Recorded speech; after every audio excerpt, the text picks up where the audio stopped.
I'm Angela Cleghorn. And I'm Javan Cleghorn. And this is our adoption story. As a young child, I always knew that I wanted to adopt, even in my teen years. I just knew that one day I would either adopt a baby or an older child. So going into us dating and getting engaged, we knew that that was what was going to happen one day. A couple years after we got married, we decided we wanted to foster, and we went through the process of applying through DHS to foster a child, and unfortunately we were turned down. So for a little while, we just kind of waited on God to tell us what was next, and it was totally a God thing, because later on we applied to be house parents at a children's home and went from 1 dog to 9 children in the course of a couple weeks, and that just kind of opened our hearts up even more for the idea of adopting a child one day. About a year into that job, we left with the intention of adopting, and once again we were turned down, and we were just devastated. We thought, man, I have no idea what's next. We have no idea if we're ever going to be able to adopt a child.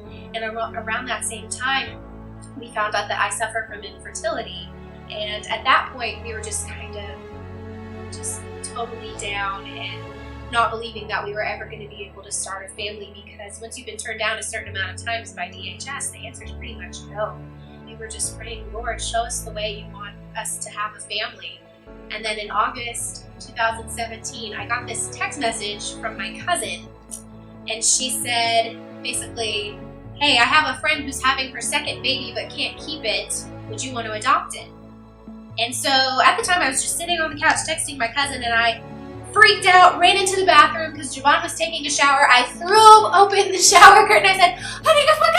There's a baby, we're going to adopt it. And of course, Javan was like, what? Hold on. So I slowly read him the text, and he was like, well, yeah, of course we'll do this. It took us about 5 seconds to say yes. So that night, we met our birth mom, and she just started asking us questions, and we started getting to know her. And that night, she decided, okay, you guys are going to adopt my baby.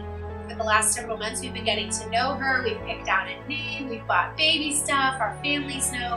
And it's just been a total God thing, because we were so just devastated by that news. And not only by the fact that we couldn't have children biologically, but that somebody didn't think we were good enough to be parents.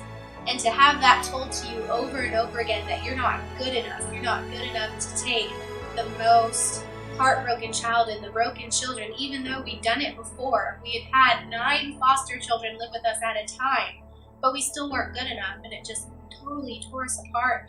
And then the Lord just has been totally restoring us with this news that we were going to have a baby. I never thought I'd get to sit in the ultrasound room and watch my baby in his mommy's tummy. I never thought I'd be able to hear that first heartbeat and get the big gender reveal moment where she could call us and tell us it's a boy.